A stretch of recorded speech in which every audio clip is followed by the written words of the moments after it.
Force ಮಾಡಿ ಕೇಳಬೇಕು. So ದಯವಿಟ್ಟು ಮನೆಯಲ್ಲಿ ಯಾವುದೇ ಹಂತದ ಮೇಲೆ ಬ್ರೀಫ್ಸ್ ಹೊಡೆಯಲ್ಲ. ಇಲ್ಲ ಅಂತಂದರೆ ದಿಸ್ ಯೂ ಡಾನ್ಸ್ ಇದು ಎಲ್ಲ ಮನೆಗಿದೆ ಅಂತ ಅಂತಂದರೆ this is the major source of love. This is the major source of ಇದರಿಂದಲೇ ಸೊಳ್ಳೆ ಇದು ನಾನು ಲಾಭದಲ್ಲಿ ಇದೇ ಡ್ರಮ್ ಅಂತ ಹೇಳ್ತಾರೆ. ಆಮೇಲೆ ಇದು ದುಡ್ಡು ಏನು ಮಾಡ್ತಾರೆ ಅಂತಂದರೆ ಮೇಲಿಂದ ಅಂತ ಕಟ್ ಮಾಡಿ. ವಿಜಯನಗರ ಜಿಲ್ಲೆ ಹೂವಿನಡಗಲಿ ಪಟ್ಟಣದ ತಹಸೀಲ್ದಾರ್ ಕಚೇರಿಯಲ್ಲಿ ಇವತ್ತು ಡೆಂಗು ಜ್ವರ ಸೇರಿದಂತೆ ವಿವಿಧ ಇಲಾಖೆಗಳ ಕರ್ತವ್ಯವನ್ನು ಕುರಿತು ಅಧಿಕಾರಿಗಳ ಕರ್ತವ್ಯವನ್ನು ಕುರಿತು ಶಾಸಕರಾದಂತಹ ಕೃಷ್ಣ ನಾಯ್ಕರವರು ಒಂದು ಸಭೆಯನ್ನು ನಡೆಸಿದರು. ತಾಲೂಕಾ ಆರೋಗ್ಯಾಧಿಕಾರಿಗಳಾದಂತಹ ಸ್ವಪ್ನ ಕಟ್ಟಿಯವರು ಡೆಂಗು ಹರಡುವಿಕೆ ಮತ್ತು ಡೆಂಗು ಜ್ವರದ ಮುನ್ಸೂಚನೆಗಳ ಬಗ್ಗೆ ಹೇಳಿದರು. ಈ ಡೆಂಗು ಜ್ವರ ಅಲ್ಲದೆ ಅದಕ್ಕೆ ಮೂಲ ಕಾರಣ ಏನು, ಯಾವ ಚರಂಡಿಗಳ ಸ್ವಚ್ಛತೆ ಇಲ್ಲ, ಯಾವ ಕುಡಿಯುವ ನೀರಿನ ಸ್ವಚ್ಛತೆ ಇಲ್ಲ, ನಾವು ಯಾವ ರೋಗ ರುಜಿನಿಗಳಿಗೆ ಆಹ್ವಾನವನ್ನು ನೀಡ್ತಾ ಇದ್ದೀವಿ ಎನ್ನುವಂತಹದ್ದನ್ನು ಬಿಡಿಬಿಡಿಸಿ ಹೇಳಿದರು ಶಾಸಕರಾದಂತಹ ಕೃಷ್ಣ ನಾಯ್ಕರವರು. ಬಂದ ರೀತಿ ಎಲ್ಲ ಅಧಿಕಾರಿಗಳ ಮೇಲೆ ಕೂಡ ಇವತ್ತು ಗರಂ ಆಗಿದ್ದರು. ಗ್ರಾಮ ಪಂಚಾಯತ್ PDOಗಳನ್ನು ತರಾಟೆಗೆ ತೆಗೆದುಕೊಂಡರು. ಇಒರವರಿಗೆ ತಾಲೂಕು ಪಂಚಾಯತ್ ಕಾರ್ಯನಿರ್ವಹಣಾಧಿಕಾರಿ ಇಒ ಉಮೇಶ್ ರವರಿಗೂ ಕೂಡ ಕಟ್ಟುನಿಟ್ಟಿನ ಸೂಚನೆಯನ್ನು ನೀಡಿದರು. ಅವರ ಮೇಲೆ ನಿಗಾ ಇಡಿ, ಜನರ ಆರೋಗ್ಯ ಹಾಳಾಗ್ತಾ ಇದೆ, ಸ್ವಚ್ಛತೆಯನ್ನು ಕಾಪಾಡ್ತಾ ಇಲ್ಲ ಗ್ರಾಮ ಪಂಚಾಯತಿಗಳು, ಪಟ್ಟಣ ಪಂಚಾಯತಿಗಳು. ಜನರಿಗೆ ನೀಡಬೇಕಾದಂತಹ ಸೌಲಭ್ಯಗಳನ್ನು ಜನರಿಗೆ ಒದಗಿಸಬೇಕಾದಂತಹ ಏನು ಒಂದು ಸೇವೆಯನ್ನು ಒದಗಿಸ್ತಾ ಇಲ್ಲ ಅಧಿಕಾರಿಗಳು. ಉತ್ತಂಗಿ ಡಾಕ್ಟ್ರ್ ಇವರು ಉತ್ತಂಗಿಯಲ್ಲಿ ಕರ್ತವ್ಯವನ್ನು ನಿರ್ವಹಿಸುವಂತಹ ವೈದ್ಯರು ಇವರಿಗೂ ಕೂಡ ತರಾಟೆಗೆ ತೆಗೆದುಕೊಂಡರು. ಯಾವಾಗಲೂ ಕೂಡ ನೀವು ಕ್ಲಿನಿಕ್ಕಲ್ಲಿ ಇರೋದಿಲ್ಲ, ವೈದ್ಯರು ಬೇಜವಾಬ್ದಾರಿತನವನ್ನು ಮಾಡ್ತಾ ಇದ್ದೀರಿ, ಜನರ ಜೀವನ ಜೊತೆಗೆ ಆಟ ಆಡ್ತಾ ಇದ್ದೀರಿ. ಆರೋಗ್ಯ ಹಾಳಾದರೆ ಬಡವರು ಸರ್ಕಾರಿ ಆಸ್ಪತ್ರೆಗಳನ್ನು ಮೆಚ್ಚಿಕೊಂಡಿದ್ದಾರೆ. ಸರ್ಕಾರಿ ಆಸ್ಪತ್ರೆಗಳನ್ನು ನೆಚ್ಚಿಕೊಂಡಂತಹ ಬಡವರಿಗೆ ನೀವು ನೀಡಬೇಕಾದಂತಹ ಸೇವೆ ನೀಡ್ತಾ ಇದ್ದೀರಾ. ನಿಮಗೆ ಎಲ್ಲಿಂದ ಬರುತ್ತೆ ಸ್ಯಾಲ್ರಿ? ಸಾರ್ವಜನಿಕರ ಟ್ಯಾಕ್ಸ್ ಹಣದಿಂದ ನಿಮಗೆ ಸ್ಯಾಲ್ರಿ ಬರುತ್ತೆ. ಬಡವರು ರೈತರು ಕಟ್ಟುವಂತಹ ತೆರಿಗೆ ಹಣದಿಂದ ನಿಮ್ಮ ಸಂಬಳ ಬರುತ್ತೆ. ಅವರಿಗೆ ನೀವು ಸೇವೆ ಮಾಡಬೇಕಲ್ಲ. ಅವರ ಅನಾರೋಗ್ಯಕ್ಕೆ ನೀವು ಗುರಿಯಾಗದಂತೆ ಅವರನ್ನು ನೋಡಿಕೊಳ್ಬೇಕು, ಸ್ವಚ್ಛತೆಯನ್ನು ಕಾಪಾಡಬೇಕು. ಗ್ರಾಮ ಪಂಚಾಯತ್ PDOಗಳು, ಪುರಸಭೆಯ ಮುಖ್ಯಾಧಿಕಾರಿಗಳು ಸೇರಿದಂತೆ ಎಲ್ಲ ಆರೋಗ್ಯ ಅಧಿಕಾರಿಗಳನ್ನು ಕೂಡ ಇವತ್ತು ತರಾಟೆಗೆ ತೆಗೆದುಕೊಂಡರು ಶಾಸಕರಾದಂತಹ ಕೃಷ್ಣ ನಾಯ್ಕರವರು. ಸಭೆಯಲ್ಲಿ ಗಂಭೀರವಾದಂತಹ ಚರ್ಚೆಗಳು ನಡೆದವು, ಗಂಭೀರ ವಿಷಯಗಳ ಬಗ್ಗೆ ಚರ್ಚೆ ನಡೆದವು. ನಾನಿನ್ನು ಮುಂದೆ ಸುಮ್ಮನೆ ಕೂಡೋಕ್ಕಾಗೋದಿಲ್ಲ. ಇದುವರೆಗೂ ಕೂಡ ಕಾದು ನೋಡದೆ ಬದಲಾವಣೆ ಆಗ್ತಾ ಇಲ್ಲ ಆಡಳಿತ ವ್ಯವಸ್ಥೆ ಬದಲಾಗ್ತಾ ಇಲ್ಲ ಎನ್ನುವಂತಹದ್ದು ನನಗೆ ಮನವರಿಕೆಯಾಗಿದೆ ಎನ್ನುವಂತಹ ಆಕ್ರೋಶವನ್ನು ವ್ಯಕ್ತಪಡಿಸಿದರು ಶಾಸಕರಾದಂತಹ ಕೃಷ್ಣ ನಾಯ್ಕರವರು. ಅದೇನೋ ಗೊತ್ತಿಲ್ಲ, ಒಂದು ರೀತಿ ಅಧಿಕಾರಿಗಳನ್ನು ಬೆಬರಿಳಿಸುವುದರ ಮೂಲಕ, ಅಧಿಕಾರಿಗಳನ್ನು ತರಾಟೆಗೆ ತೆಗೆದುಕೊಳ್ಳುವುದರ ಮೂಲಕ ಆಡಳಿತ ವರ್ಗಕ್ಕೆ, ಆಡಳಿತಕ್ಕೆ ಚುರುಕು ಮೂಡಿಸುವಂತಹ ಕೆಲಸವನ್ನು ಮಾಡ್ತಾ ಇದ್ದಾರೆ ಎನ್ನುವಂತಹದ್ದು ಮೇಲ್ನೋಟಕ್ಕೆ ಕಂಡು ಬರ್ತಾ ಇದೆ. ಬನ್ನಿ, ಸಭೆಯಲ್ಲಿ ಏನೆಲ್ಲ ಮಾತನಾಡಿದರು ಕೃಷ್ಣ ನಾಯ್ಕರು ಎನ್ನುವಂತಹದ್ದನ್ನು ಕೇಳೋಣ.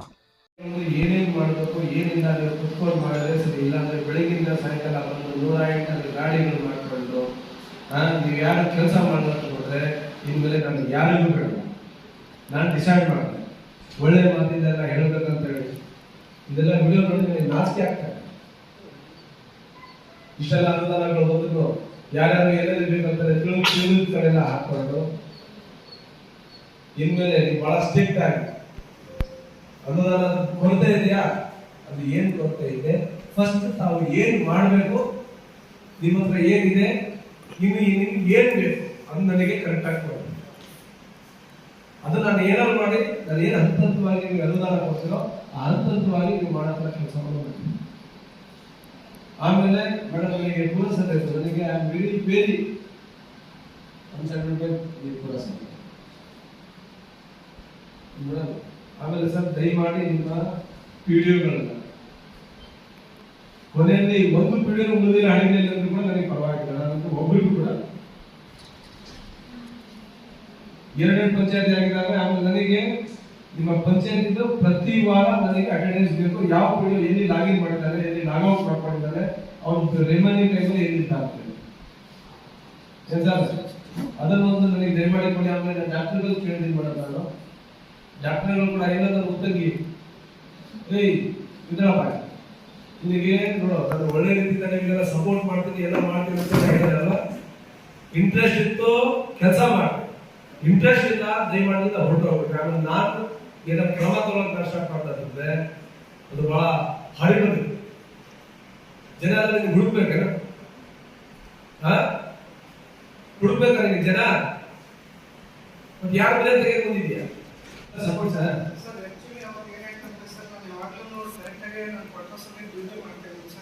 ಆಕ್ಚುಲಿ ಅವತ್ತು ತಳಕಲ್ಲಲ್ಲಿ ನಮ್ಮ ರಿಲೇಟಿವ್ ಸೂಸೈಡ್ ಮಾಡ್ಕೊಂಡು ತಿಳ್ಕೊಂಡಿದ್ವಿ ಸರ್. ಬೆಂಗಳೂರಿಂದ ಪೋಸ್ಟ್ ಮಾರ್ಟಮ್ ಆಗಿ ಹೋಗ್ಬೇಕಾಯ್ತು ಸರ್. 3 ಇದ್ದು ಆಮೇಲೆ ಬೆಳಗ್ಗೆ ಬಂದು ಮತ್ತೆ ಹೋಗಿ ಇದೊಂದು ಡೇ ಇನ್ಕನ್ವೀನಿಯನ್ಸ್ ಆಗಿದೆ ಸರ್. ಸುದ್ದಿ ಅಲ್ವಾ ಸರ್, ನೀವು ಸುದ್ದಿ ಇನ್ಫಾರ್ಮ್ ಮಾಡಬೇಕು. ಅದೇ ಸರ್, ಅದೊಂದು ಮಿಸ್ಟೇಕ್ ನನ್ನ ಕಡೆ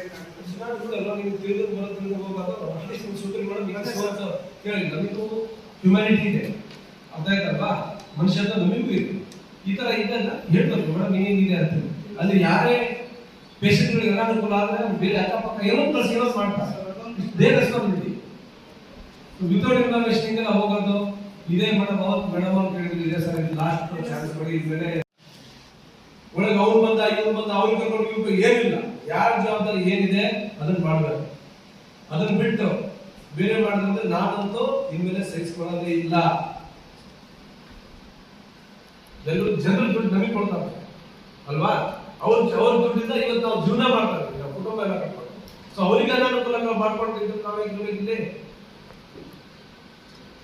ನೀವು ಇಮಿಡಿಯೇಟ್ಲಿ ಈಗ ಹೋಗಿದ ತಕ್ಷಣ ಯಾವ್ಯಾವ ಚರಂಡಿ ಏನೇನಿದೆ ವಿತ್ ಫೋಟೋಗ್ರಾಫ್ ಮೇಲೆ ಒಂದು ಕಂಪ್ಲೀಟ್ ಒಂದು ಕೇಸ್ ಸ್ಟಡಿ ಟೈಮ್ ನನಗೆ ರಿಪೋರ್ಟ್ ಮಾಡಿ ಸರ್, ಈ ತರ ಇದೆ ಸಮಸ್ಯೆ ಇದೆ, ಚರಂಡಿ ಯೂಸ್ ಇದೆ, ನಿಮ್ಗೆ ಯಾವ್ಯಾವ ಒಂದು ಏನೇನು ಸಮಸ್ಯೆ ಇದೆ ನನಗೆ ಒಂದು ಕೇಸ್ ಪ್ರಿಪೇರ್ ಮಾಡಿಕೊಡಿ. ಇಷ್ಟು ನಮ್ಮ ಹತ್ರ ಅನುದಾನ ಇದೆ, ಇದು ಮಾಡೋಣ ಸರ್, ಇನ್ನು ಇಷ್ಟು ಅನುದಾನ ನನಗೆ ನಾನು ಮಾಡ್ತೀನಿ ಅಂತ ಯಾರು ನಿರ್ಧಾರ ಮಾಡ್ಕೊಂಡು ಏನಾದ್ರು ಸಮಸ್ಯೆ ಇದ್ರೆ ನನಗೆ ಇಮಿಡಿಯೇಟ್ಲಿ ಅಟ್ಯಾಕ್ ಡಿಸಿ ನಿಮ್ ಪೂರ ಸರ್ ಇಮಿಡಿಯೇಟ್ ಸರ್ ಡ್ಯೂಟಿ ನನಗೆ ಏನು ಟೈಮ್ ಟೇಬಲ್ ಇರುತ್ತೆ ಆ ಟೈಮ್ ಟೇಬಲ್ ನನಗೆ ಒಂದು ಕಳಿಸ್ಕೊಡಿ. ಸುರೇಶ್ ಸರ್ ಅದು ಬರ್ಕೊಳ್ಳಿ, ಅಲ್ಲೊಂದು ಟೈಮ್ ಟೇಬಲ್ ಬೇಕು. ಆಮೇಲೆ ಎಲ್ಲ ಡಾಕ್ಟರ್ ಇಲ್ಲಿಂದ ನನಗೆ ಒಂದು ಬಯೋಮೆಟ್ರಿಕ್ ಡಾಟಾ ಬೇಕು.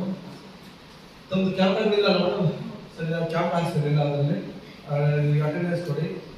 ಆಮೇಲೆ ನನಗೆ ಯಾವ ಡಾಕ್ಟ್ರು ಯಾವ ಡ್ಯೂಟಿಯಲ್ಲಿ ಇದ್ದಾರೆ ಅವರು ಏನು ಟೈಮ್ ಏನು ಟೈಮ್ ಈ 3 ಡ್ಯೂಟಿ 2 ಟೈಮ್ ನಾವು ಡೈಲಿ ಆಗ್ತೀವಿ. ಒಬ್ರು ಒಂದಿನ ಕಂಪ್ಲೀಟ್ ಮಾಡ್ತಾ ಇರ್ತಾರೆ, 24 ಅವರ್ಸ್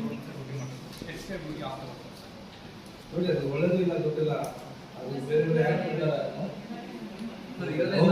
ನೀವು ಕನ್ವಿನ್ಸ್ ಮಾಡ್ಕೊಂಡ್ರೆ ಓಕೆ, ಬಟ್ ಈ ಶುದ್ಧಿ ಆ ಶುದ್ಧಿ ಇದೆ ಸರ್. ಯಾವ ಎಲ್ಲ ಟೈಮಲ್ಲಿ ಇರಬೇಕು. ಆಮೇಲೆ ಎಲ್ಲದೂ ರೆಫರ್ ಅಲ್ಲ ಸರ್, ಯಾರೇ ಬಂದ್ರು refer refer refer. First doctors ಚೆನ್ನಾಗಿದೆ, ಎಜುಕೇಟೆಡ್, ನಿಮ್ಮ ಸ್ಟಾಫನ್ನು ಕರೆಸಿ ಹೋಗಿ ಅಲ್ಲಿ ಹೋಗಿ ನರ್ಸ್ಗಳು ಬಂದಿದ ತಕ್ಷಣ ಆ ಬಿಹೇವಿಯರ್ ಬೇರೆ ಇರ್ತಾವೆ.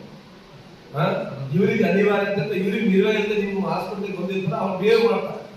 ದುಡ್ಡು ತಗೊಂಡು ಇವ್ರ ಕಡೆ ಶಾಲೆ ತಗೊಂಡು ಅವ್ರು ಜೀವನ ಮಾಡ್ತಿರ್ತಾರೆ. ಆ ಪಬ್ಲಿಕ್ ಬಂದ್ರೆ ಅವ್ರಿಗೆ ಆ ಥರ ಬಿಹೇವ್ ಮಾಡ್ತಾರೆ. ಫಸ್ಟ್ ಬಂದಿದ ತಕ್ಷಣ ಪ್ರಾಪರ್ ಅವ್ರ ಜೊತೆ ಮಾತಾಡ್ಕೊಂಡು ಆಮೇಲೆ ಕ್ಯಾಮ್ರಾ ಇದೆಯಾ, ಎಲ್ಲಿದೆ ಸ್ಟೋರ್ ಆಗೋದೆಲ್ಲ, ಸೆಂಟ್ರಲೈಸ್ ಎಲ್ಲಿದೆ,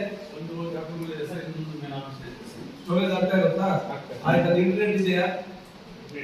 ಇಂಟರ್ನೆಟ್ ಇದ್ರೆ ನನಗೂ ಶೇರ್ ಮಾಡಿ, ನಾನು ಎಲ್ಲಿಂದ ವಾಚ್ ಮಾಡಬೇಕು. ಇಂಟರ್ನೆಟ್ ಇಲ್ಲ ಅಂದ್ರೆ ಇಂಟರ್ನೆಟ್ ಏನಿದೆ ಬರ್ಕೊಂಡು ನನಗೆ ಹಾಸ್ಪಿಟಲ್ ಕಂಪ್ಲೀಟ್ ಕ್ಯಾಮ್ರಾ ನನ್ನ ಮೊಬೈಲ್ ನನ್ನ ಲ್ಯಾಪ್ಟಾಪ್ ಬರಬೇಕು, ನಾನೇ ವ್ಯೂ ಮಾಡ್ತಿರ್ಬೇಕು. ಆಮೇಲೆ ಏನಾದ್ರು ಕ್ಯಾಮ್ರಾ ಎಲ್ಲ ಡಾಕ್ಟರ್ ಎಲ್ಲೆಲ್ಲಿರುತ್ತೆ ಎಲ್ಲ ಕಡೆ ಕವರ್ ಮಾಡಿ ಮತ್ತೆ ಕ್ಯಾಮ್ರಾ ಬೇಕಂದ್ರೆ ನಾನು ಕ್ಯಾಮ್ರಾ ಬರಬೇಕು. ನರ್ಸ್ಗಳು ಬಂದಿದ ತಕ್ಷಣ ಅವ್ರನ್ನ ನೀಟಾಗಿ ವೆಲ್ಕಮ್ ಮಾಡಿಕೊಂಡು ಅವ್ರನ್ನ ಅಡ್ಮಿಟ್ ಮಾಡ್ತಾರೆ, ಏನು ಮಾಡ್ತಾರೋ ಡಯಾಗ್ನೋಸ್ ನೀಟಾಗಿ ಮಾಡಿಕೊಂಡು ನಿಮ್ಮ ಕಡೆಯಿಂದ ಆಗ್ತಾ ಇಲ್ಲ ರಿಸ್ಕ್ ಇದೆ ಅಂತ ಮಾತ್ರ ರೆಫರ್ ಮಾಡ್ತಾರೆ. ಏನು ಮಾತಾಡೋಕ್ಕಿಂತ ಮುಂಚೆ ಬೇಗ ನೋಡ್ರಿ ಡಾಕ್ಟರ್ ಇರ್ತಾರೆ, ನಿಮ್ಗೆ ಈ ತರ ಆದ್ರೆ ಬೇಕಾದ್ರೆ ಹೋಗಿ. ಯಾರು ಹೌ ಡೇರ್ ಅವ್ರು ಹೆಂಗೆ ಆ ಧೈರ್ಯ ಬರುತ್ತಾರೆ ಈಗ ನಿಮ್ಗೆ ಇಲ್ಲಾಂದ್ರೆ ಹೋಗ್ಬಿಡಿ ಅಂತ ಪ್ಲೀಸ್ ಅದನ್ನ ಮಾಡಿ. ಇನ್ನು ಕೇಳ್ಕೊಂಡ ಪರ್ಟಿಕ್ಯುಲರ್ ಹೆಸರು ನಾನು ಹೋಗೋವಲ್ಲಿ ತೆಗೆವಲ್ಲಿ ಮಾಡ್ಬೇಡ, ಅವ್ರು ಯಾರೇ